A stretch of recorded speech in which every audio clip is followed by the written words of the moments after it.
ಅದು ಅದೇನು ಬರಬೇಕು, ಅದು ಬಿದ್ದೋಗ್ಬಿಟ್ಟಿದೆ. ಫೋನ್ ನೋಡಿ ಯಾವ್ದು ಬಿದ್ದೋಗ್ಬಿಟ್ಟು.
ಪ್ರತಿಯೊಬ್ಬರು ವಿಳಂಬ ಆಯ್ತು ಅಂತ ಹಾಗೆ ಹೋಗಬಾರ್ದು. ದಯವಿಟ್ಟು ಪ್ರಸಾದ ಸ್ವೀಕರಿಸೇ ತೆರಳಬೇಕು. ಮಹಾಮಂಗಳಾರತಿ ನಂತರ ಪ್ರಸಾದ ವಿತರಣೆ ಇರುತ್ತೆ. ದಯವಿಟ್ಟು ಎಲ್ಲರೂ ಸ್ವೀಕಾರ ಮಾಡಿ ತೆರಳಬೇಕು.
ಗೊತ್ತಿಲ್ಲ. AKDMS ನಲ್ಲಿ ಅವರು ಮುಖ್ಯವಾಹಿನಿಗಾಗಿ ವರ್ಕ್ ಮಾಡ್ತಾ ಇದ್ದಾರೆ. ಇವ್ರು ಏನಪ್ಪಾ ಅಂದ್ರೆ ಸಸ್ಯಾಹಾರಿ ದೇಹದಾರ್ಢ್ಯ ಗೊತ್ತಾ? ಸಸ್ಯಾಹಾರಿ ದೇಹದಾರ್ಢ್ಯ ಪಟ್ಟುವವರು ಅವ್ರನ್ನ ನೋಡಿದ್ರೆ ಗೊತ್ತಾಗುತ್ತೆ. ಸೊ ಅವರು ಬಾಡಿ ಬಿಲ್ಡರ್. ಅವರು ಇವತ್ತು ಈ ಕಾರ್ಯಕ್ರಮವನ್ನು ಆಯೋಜಿಸಿ ಇಂಥ ಒಂದು ಶಂಕರ ಸೇವೆ ಮಾಡಬೇಕು ಅಂತ ಬರ್ತಾರೆ. ಅವರಿಗೂ ಧನ್ಯವಾದಗಳು.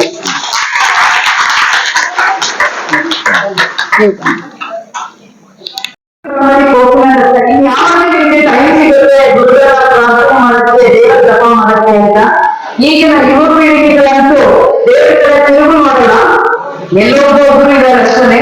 ಹಾಗಾಗಿ ಈಗಿನ ಯುವ ಪೀಳಿಗೆಗಳು ಇನ್ನು ಅವರ ಮಕ್ಕಳಿಗೆ ಹೇಗೆ ಮಾದರಿ ಆಗ್ತಾರೆ, ಅವರ ನಮ್ಮ ಸಂಸ್ಕಾರ ನಮ್ಮ ಸಂಸ್ಕೃತಿಯನ್ನ ಬೆಳ್ತಾ ಹೋದ್ರೆ ಅದನ್ನ ಅವರ ಮಾಡಲು ತಿಳಿಸಿದ್ದಾರೆ. ಎಷ್ಟು ಅಂದವಾಗಿ ತಿಳಿಸಿದ್ದಾರೆ. ಇದನ್ನೆಲ್ಲ ನಾವು ಅರಿತು ಹೆಚ್ಚಿನ ಯುವಕರು ಇಂಥ ಕಾರ್ಯಕ್ರಮಗಳಲ್ಲಿ ಭಾಗವಹಿಸಬೇಕು ಅಂತ ನನ್ನ ಪ್ರಾರ್ಥನೆ. ಈಗ ಶ್ರೀಯುತ ಗೌತಮ್ ಭರದ್ವಾಜ್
ಆ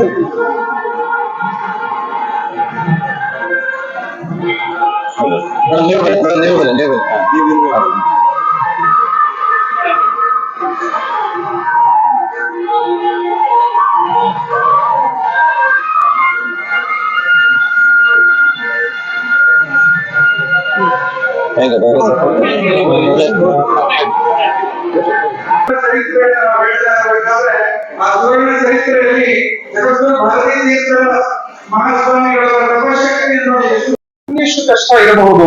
ಅದು ಸನ್ಯಾಸ ಜೀವನ.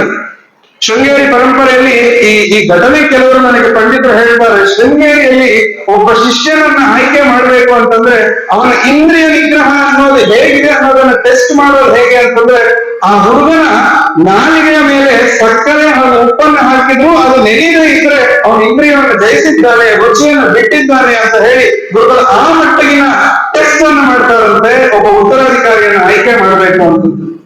ಅದು ಶೃಂಗೇರಿಯ ಜಗದ್ಗುರು ಪೀಠದಲ್ಲಿ ಮಾತ್ರ ಆ ರೀತಿಯಾದ ಕಾಠಿಣ್ಯ ಬರ್ಲಿಕ್ಕೆ ಸಾಧ್ಯ. ಯಾಕಂತಂದ್ರೆ ಶೃಂಗೇರಿ ಗುರುಗಳ ಹತ್ರ ಏನಿಲ್ಲ, ಅವರ ಹತ್ರ ಯಾವುದಿಲ್ಲ ಅಂತ ನಾವು ಕೇಳ್ಬೇಕು. ನೀವು ವಜ್ರ ಹೇಳ್ತೀರಾ, ಚಿನ್ನ ಹೇಳ್ತೀರಾ, ಪ್ರತಿಯೊಂದು ಅವರ ಕಾಲ ಹತ್ರ ಬಂದು ಹೇಳುದು. ಜಗತ್ತಿನ ದೊಡ್ಡ ದೊಡ್ಡ ನಾಯಕರು ಅವರ ಕಾಲ ಹತ್ರ ಬಂದು ಕೊಡ್ತಾರೆ.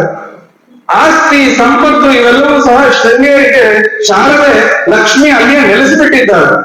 ಇಷ್ಟೆಲ್ಲ ಇರ್ತಕ್ಕಂತಹ ಪೀಠದಲ್ಲಿ ನನಗೆ ಯಾವುದೂ ಬೇಡ ಅಂತ ಹೇಳಿ ಒಬ್ಬ ವಿರಾಗಿ ಕೂತ್ಕೊಳ್ಬೇಕು ಅಂತಂದ್ರೆ ಅವರ ಮನಸ್ಸಿನ ಇಂದ್ರಿಯ ನಿಗ್ರಹ ಎನ್ನತಕ್ಕಂತಹ ಮಟ್ಟ ಇನ್ನೆಷ್ಟಿರಬೇಕು.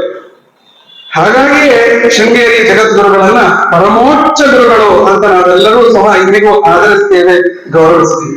ಹೀಗೆ ಕಾಲಾನುಕ್ರಮದಲ್ಲಿ ಆ ಶಿಷ್ಯನಿಗೆ ಅವರ ತಪಶ್ಚರ್ಯ, ಅವರ ಅನುಷ್ಠಾನವನ್ನೆಲ್ಲವನ್ನು ಗಮನಿಸ್ತಾ ಸಾಕ್ಷಾತ್ ಅಭಿನವ ವಿದ್ಯಾಧೀಶ ಮಹಾಸ್ವಾಮಿಗಳವರು ಪ್ರತಿನಿತ್ಯ ಆ ಹುಡುಗನಿಗೆ ಪಾಠವನ್ನು ಮಾಡ್ತಾ ಇರ್ತಾರೆ. ಅವರ ಬೀಡು ಶೃಂಗೇರಿಯಲ್ಲಿ ಇರ್ತಕ್ಕಂತಹ ಅವರು ನೆಲೆಸಿರ್ತಕ್ಕಂತಹ ಜಾಗವನ್ನ ಸಚ್ಚಿದಾನಂದ ವಿಲಾಸ ಭೇದ ಅನ್ನೋದನ್ನ ನಾವು ಕಾಣ್ತೇವೆ.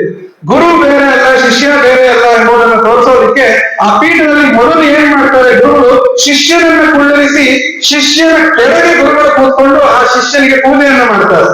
ನೋಡಿ, ಇಲ್ಲಿ ಕೂರಿಸ್ತಾ ಇರೋರು ಯಾರು ಚಿಕ್ಕವರಲ್ಲ. ಕೆಲವರು ಮಾತನ್ನು ಹೇಳ್ತಾರೆ, ದೊಡ್ಡ ಸ್ವಾಮಿಗಳು ಬಂದ್ರ, ಚಿಕ್ಕ ಸ್ವಾಮಿಗಳು ಬಂದ್ರ ಅಂತ. ಇಲ್ಲಿ ಚಿಕ್ಕ ಸ್ವಾಮಿ ದೊಡ್ಡ ಸ್ವಾಮಿ ಅನ್ನೋದು ಯಾವುದೂ ಇಲ್ಲ. ಇರೋದು ಸಮಾನವಾದಂತಹ ಜಗದ್ಗುರುಗಳು ಎಂಬತಕ್ಕಂಥದ್ದನ್ನ ತೋರಿಸೋದಿಕ್ಕೆ ಗುರುಗಳು ಮೊದಲು ಕೆಳಗಡೆ ಕೂತ್ಕೊಂಡು ಆ ಶಿಷ್ಯರಿಗೆ ಪೂಜೆಯನ್ನ ಮಾಡ್ತಾರೆ. ಅವರ ತಲೆಯ ಮೇಲೆ ಸಾಲಿಗ್ರಾಮವನ್ನು ಇಟ್ಟು ಅವರೇ ಸಾಕ್ಷಾತ್ ನಾರಾಯಣ ಸ್ವರೂಪರು ಎಂಬತಕ್ಕಂತಹ ಭಾವನೆಯಿಂದ ಅವರನ್ನ ಗುರುಗಳು ಪೂಜಿಸ್ತಾರೆ. ತದನಂತರದಲ್ಲಿ ಗುರುಗಳು ಮೇಲೆ ಕೂತ್ಕೊಳ್ತಾರೆ, ಶಿಷ್ಯ ಕೆಳಗಡೆ ಕೂತ್ಕೊಂಡು ಅವರಿಗೆ ಪಾದ ಪೂಜೆಯನ್ನ ಮಾಡ್ತಾರೆ. ಇದು ಆ ಶಾರದಾ ಪೀಠದ ವೈಶಿಷ್ಟ್ಯ. ಗುರು ಶಿಷ್ಯ ಇಬ್ಬರೂ ಸಹ ಒಂದೇ ಎಂಬತಕ್ಕಂಥದ್ದನ್ನ ನಾವಲ್ಲಿ ಕಾಣಬಹುದು. ಅವ್ರು ಹೇಳ್ತಾರೆ ಗುರುಗಳನ್ನ ಹೋಗಿ, ನೋಡಿ ಈ ಜಾಗ ಎಷ್ಟು ತಂಪಾಗಿದೆ, ಗುರುಗಳು ಇಲ್ಲಿ ಹತ್ತಿ ಬರೋಷ್ಟರಲ್ಲಿ ಅವ್ರಿಗೂ ಹೇಳ್ಬೇಕು, ಒಂದು ಸ್ವಲ್ಪ ಹೊತ್ತು ಕೂತ್ಕೊಂಡು ನೀವು ರೆಸ್ಟ್ ಮಾಡಿ ಮೇಲೆ ಬನ್ನಿ ಅಂತ. ಆಗ ತಕ್ಷಣ ಭಾರತೀ ತೀರ್ಥರು ಹೇಳ್ತಾರೆ, ಅಲ್ಲೋ ನಮ್ಮ ಗುರುಗಳಿಗೆ ಇಲ್ಲಿ ಕೂತ್ಕೋ ಅಂತ ಹೇಳೋದಕ್ಕೆ ನಾನು ನೀನು ಯಾರು? ಕೆಲವು ಗುರುವಾಣಿಗಳನ್ನ ಆಲಿಸಿ. ಶೃಣುಯಾಮ ದೇವಾಃ ಭದ್ರಂ ಪಶ್ಯೇಮಾಕ್ಷಭಿರ್ಯಜತ್ರಾಃ ಸ್ಥಿರೈರಂಗೈಸ್ತುಷ್ಟುವಾಗುಂಸಸ್ತನೂಭಿಃ ವ್ಯಶೇಮ ದೇವಹಿತಂ ಯದಾಯುಃ ಸ್ವಸ್ತಿ ನ ಇಂದ್ರೋ ವೃದ್ಧಶ್ರವಾಃ ಸ್ವಸ್ತಿ ನಃ ಪೂಷಾ ವಿಶ್ವವೇದಾಃ ಸ್ವಸ್ತಿ ನಸ್ತಾರ್ಕ್ಷ್ಯೋ ಅರಿಷ್ಟನೇಮಿಃ ಸ್ವಸ್ತಿ ನೋ ಬೃಹಸ್ಪತಿರ್ದಧಾತು. ಓಂ ಶಾಂತಿ ಶಾಂತಿ ಶಾಂತಿ. ಶ್ರೀ ಗುರವೇ ನಮಃ. ಮೂಕಂ ಕರೋತಿ ವಾಚಾಲಂ ಪಂಗುಂ ಲಂಘಯತೆ ಗಿರಿಂ ಯತ್ಕೃಪಾ ತಮಹಂ ವಂದೇ ಪರಮಾನಂದ ಮಾಧವಂ. ಗುರವೇ ಸರ್ವಲೋಕಾನಾಂ ಭಿಷಜೇ ಭವರೋಗಿಣಾಂ ನಿಧಯೇ ಸರ್ವವಿದ್ಯಾನಾಂ ದಕ್ಷಿಣಾಮೂರ್ತಯೇ ನಮಃ. ವಾಗೀಶಾದ್ಯಾಃ ಸುಮನಸಃ ಸರ್ವಾರ್ಥಾನಾಂ ಉಪಕ್ರಮೆ ಯಮ್ನತ್ವಾ ಕೃತಕೃತ್ಯಾಃ ಸ್ಯುಃ ತಂ ನಮಾಮಿ ಗಜಾನನಂ. ಜನ್ಮವೆತ್ತಂತಹ ಸ್ಥಳದಲ್ಲಿ ಗೌರವ ಸಿಕ್ಕಿತು ಅಂತಂದ್ರೆ ಅದು ಸ್ವರ್ಗ ತುಲ್ಯ. ಅಂತಹ ಒಂದು ಸೌಭಾಗ್ಯ ನನಗೆ ಈ ಗಣಪತಿ ಗುರು ಈ ಒಂದು ಕಾರಣದಿಂದ ಲಭಿಸಿದ್ದು. ಎಲ್ಲರಿಗೂ ನಾನು ಹೃತ್ಪೂರ್ವಕ ಅಭಿನಂದನೆಯನ್ನ ಸಲ್ಲಿಸುತ್ತಾ ಆ ಮೂಲಕ ಕಲಾವತಿ ಸುರೇಶ್ ಅವರ ಬಂಧು ಇನ್ನು ಅದು ಒಂಥರ ಸಡಗರ. ನನಗೆ ಅವ್ರ ಮನೆಗೆ ಹೋದ್ರೆ ಒಂಥರ ಮನೆಯಲ್ಲಿ ಇದ್ದೀನಿ ಅನ್ನುವಂತೆ ಅವ್ರ ಆತರ ಅವರ ಆ ಕುಟುಂಬ ಬಾಂಧವರು ಎಲ್ಲರೂ ಕೂಡ ಆ ರೀತಿಯಲ್ಲಿ ನನಗೆ ಬೆಂಗಳೂರಿನಲ್ಲಿ ಮನೆಯನ್ನ ತಲುಪಿಸಿದ್ದಾರೆ. ಅದು ನನ್ನ ನಾನು ಅದಕ್ಕೆ ಚಿರಋಣಿ. ಇಂತಹ ಒಂದು ಸೌಭಾಗ್ಯದ ಶುಭ ಸಂದರ್ಭದಲ್ಲಿ ಸುವರ್ಣ ಭಾರತಿ ಎನ್ನುವಂತಹ ಈ ಒಂದು ಉತ್ಸವ ಅಂತಾನೆ ಹೇಳ್ಬೋದು. ಯಾಕೆಂತ ಕೇಳಿದ್ರೆ ಉತ್ಸವತೆ, ನಮ್ಮ ಮನಸ್ಸನ್ನ ಉತ್ತುಂಗಕ್ಕೆ ಕರೆದುಕೊಂಡು ಹೋಗುವಂತಹ ಮಾರ್ಗ ಅದು ಉತ್ಸವ. ಇಂತಹ ಈ ಜಗದ್ಗುರುಗಳ ಆ ಒಂದು ಮಹೋತ್ಸವವನ್ನ ಎಷ್ಟು ಸಂಭ್ರಮವಾಗಿ ನೀವು ಮಾಡ್ತಾ ಇದ್ದೀರಾ. ಇಡೀ ಲೋಕದಲ್ಲಿ ಅದು ನಡೀತಾ ಇರುವಂತಹದ್ದು. ಅದರೊಳಗೆ ನನಗೊಂದು ಚಿಕ್ಕ ಒಂದು ಅವಕಾಶ ಕೊಟ್ಟಿದ್ದಕ್ಕೆ ನಾನು ಅತ್ಯಂತ ಚಿರಋಣಿ ಅಂತ ಹೇಳ್ತಾ, ನನಗೆ ಗುರುವಿನ ಮಾತನ್ನ ಕೇಳೋದು ನಮ್ಮ ಕರ್ತವ್ಯದ ಪ್ರಶ್ನೆ ಬಂದಾಗ ಯಾಕೆ ಕೇಳಬೇಕು ಎಂಬತಕ್ಕಂಥ ಕ್ವಶನ್ ನನಗೆ ಅಲ್ಲಿ ಜಾಗವೇ ಇಲ್ಲ. ಹಾಗೆ ನೀವು ಕ್ವಶನ್ ಮಾಡಿದಿರಿ ಅಂತಂದ್ರೆ ನೀವು ನಿಜವಾದ ಶಿಷ್ಯ. ನಾನು ಗೌರವ ಭಾರತದವರು ಮಾತಾಡ್ತಾ ಇರುವಾಗ ಗಮನಿಸ್ತಾ ಇದ್ದೆ. ನಿಜವಾಗಿಯೂ ನನಗೆ ಸ್ವರ್ಗದಲ್ಲಿ ಸಂತೋಷವನ್ನ ಕೊಟ್ಟು ಅದು ಆದ್ರೆ ಅವರೇ ನನಗೆ ಅಂದ್ರೆ ಶಿಷ್ಯರೇ ಗುರುಗಳಿಗೆ ವಿಷಯವನ್ನ ಕೊಟ್ಟಿರುವಂತಹದ್ದು, ಶಿಷ್ಯನೇ ಅಷ್ಟು ಸುಂದರ ಅಜ್ಞಾನ ಎನ್ನುವಂತಹ ದ್ವಂದ್ವದಲ್ಲಿ ಇರುವಂತಹ ಈ ದ್ವಂದ್ವ ಕೂಡಿದ ಪ್ರಪಂಚದಲ್ಲಿ ನಾವು ಬಾಳ್ತಾ ಇದ್ದೀವಿ. ಆದ್ರೆ ಕೋಟಿ ಜನ್ಮ ಸುಹೃದಯಿಗೆ ಪುಣ್ಯ ವಿನಾ ಲಭ್ಯತೆ ಎನ್ನುವಂತೆ, ಪುಣ್ಯ ವಿನಾ ನ ಲಭ್ಯತೆ ಎನ್ನುವಂತೆ ಮಾನುಷಂ ದುರ್ಲಭಂಚ, ಇದು ನಮಗೆ ಸಿಕ್ಕಿರುವಂತಹ ದುರ್ಲಭವಾದಂತಹ ಮನುಷ್ಯ ಜನ್ಮವನ್ನು ನಾವೆಲ್ಲರೂ ಸಾರ್ಥಕಪಡಿಸಿಕೋಬೇಕು ಅಂತಾದ್ರೆ ಧರ್ಮ ವಿಶ್ವಸೆ ಜಗತ ಪ್ರತಿಷ್ಠಾ, ನಮಗೆ ನಮ್ಮ ಗುರುಗಳು ನಮಗೆ ಉಪದೇಶವನ್ನು ಮಾಡಿದ್ದಾರೆ. ಶ್ರುತಿ ಸ್ಮೃತಿ ಪುರಾಣ ಆಲಯ ಕರುಣಾಲಯ ಎನ್ನುವಂತೆ, ಶ್ರುತಿ ಅಂದ್ರೆ ವೇದ ಪುರಾಣ ಶಾಸ್ತ್ರ ಸ್ಮೃತಿಗಳು ನಮಗೆ ಆ ಋಷಿಗಳ ಪ್ರಭಾವದಿಂದ ಸಿಕ್ಕಿರುವಂತಹ ಆ ಒಂದು ಪಿತ್ರಾರ್ಜಿತ ಆಸ್ತಿ. ಇದನ್ನ ನಾವು ಅನುಸರಿಸಿದ್ರೆ ಸಾಕು, ಇದನ್ನು ಕಾಪಾಡಿಕೊಳ್ಳೋದು ಸಾಕು. ನಾವೇನು ಹೊಸದನ್ನ ಸಂಶೋಧನೆ ಮಾಡಬೇಕು ಅಂತಿಲ್ಲ. ಕೊಟ್ಟಿರುವಂತಹ ಪಿತೃ ಆಸ್ತಿಯನ್ನ ನಾವು ಕಾಪಾಡಿಕೊಳ್ಳಬೇಕು ಅಂತಾದ್ರೆ ನಾವು ಯಾರು ಎನ್ನುವುದನ್ನು ಮೊದಲಲ್ಲಿ ಅದೇ ಅದ್ವೈತ ತತ್ವ.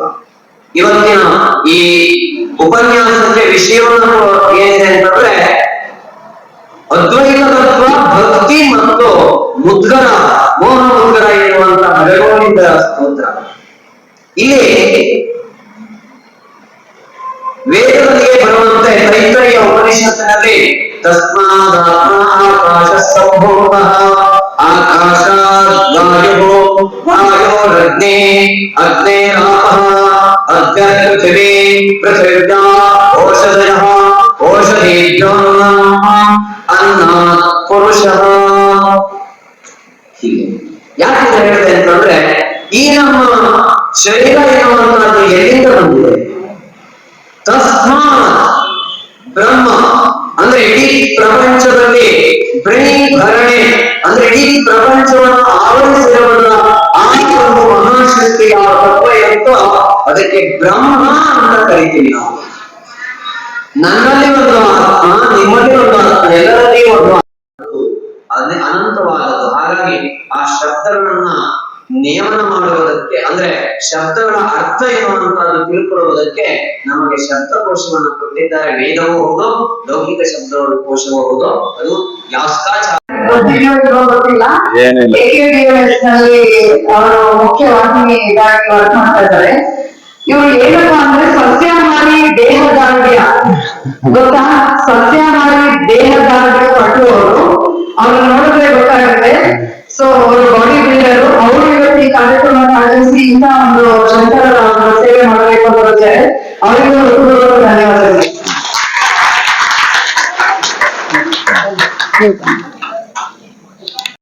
ನಿರ್ಮಲ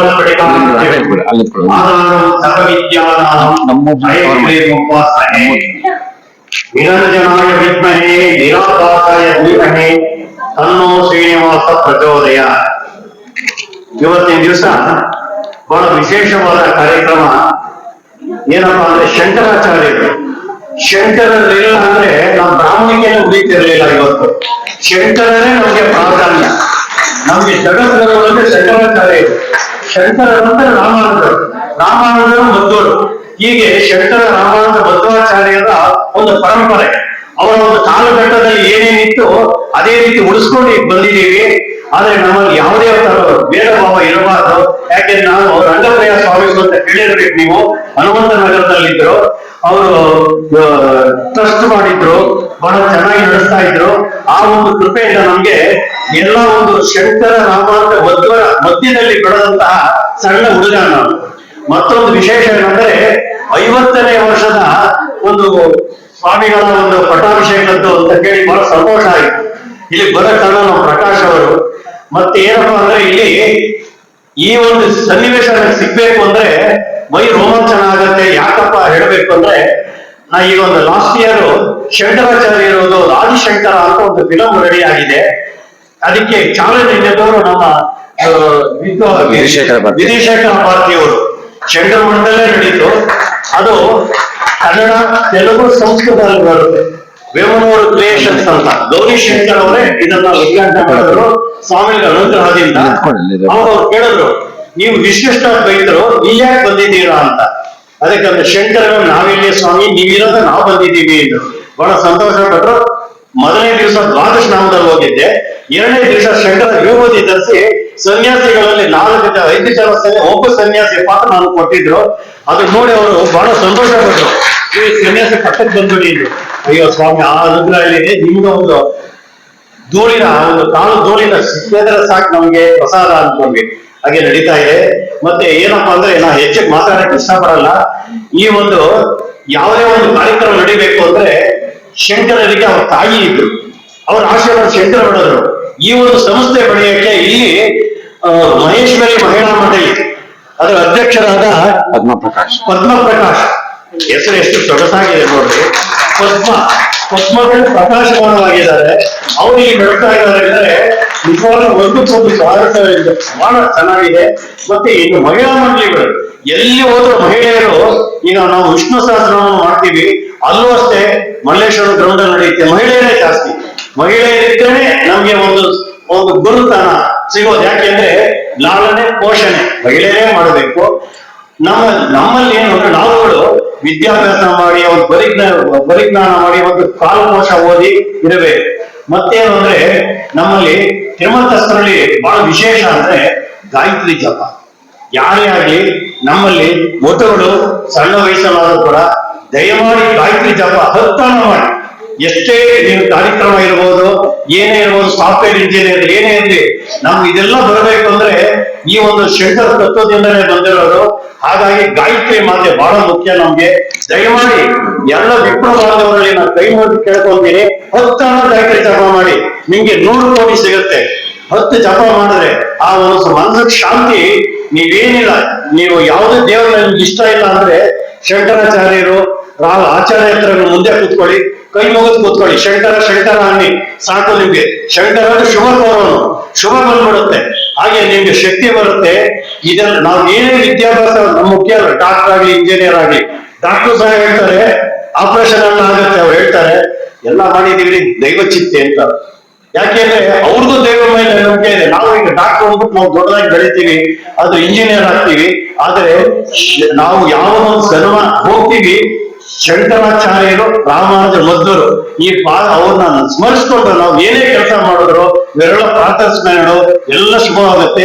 ಎಲ್ಲರಿಗೂ ಶುಭವಾಗಲಿ. ಸರ್ವೇ ಜನ ಸುಖಿನೋ ಭವಂತು, ಸಮಸ್ತ ಮಂಗಳಾನಿ ಭವಂತು. ಈ ಮಹೇಶ್ವರಿ ಮಂಡಳಿ ಹೀಗೆ ಇನ್ನು ಅದ್ಭುತವಾಗಿ 100 ವರ್ಷಗಳ ಕಾಲ ಇದ್ದು ಚಿರವಾಗಿದ್ದು ಇಂತಹ ಕಾರ್ಯಕ್ರಮ ಮಾಡ್ತಾ ಬರಲಿ. ಮತ್ತೆ ಈಗ ನಮ್ಮ ಉಪನ್ಯಾಸಕರು ಇದೆ, ಬಹಳ ವಿದ್ವಾಂಸರವರು ಕೇಳಿದೆ, ತಿರುಮಲದಲ್ಲಿ ಮಾಡಿದಂತವರು. ನಿಜವಾಗ್ಲೂ ಸಂತೋಷ ಆಗುತ್ತೆ. ನಾವು ಉಪನ್ಯಾಸ ಮಾಡೋ ಅಂತಿದ್ದೀನಿ, ಅದೇ ಕಾರ್ಯಕ್ರಮದಲ್ಲಿ ಇಲ್ಲ ಅಚಾನಕ್ ಬಂದಿದ್ದು. ದೈವ ಕೃಪೆ, ಎಲ್ಲರ ಕ್ಷಮೆ ಇರಲಿ. ನಮಸ್ತೆ. ಸರ್ವೇ ಜನ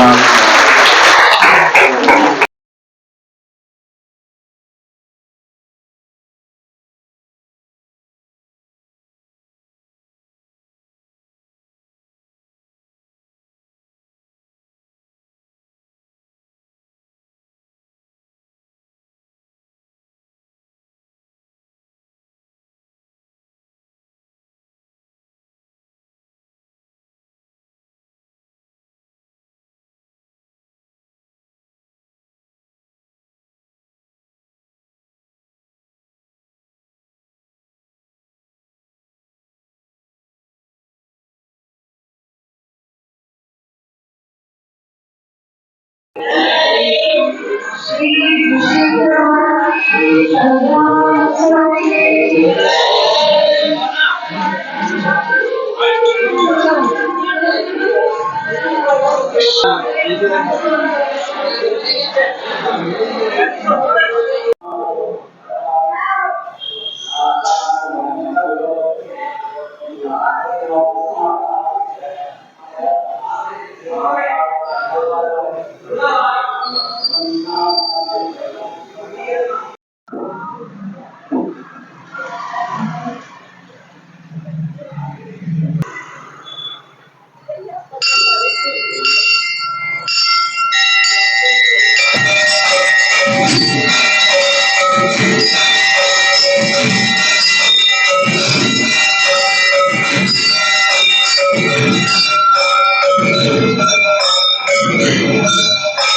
you.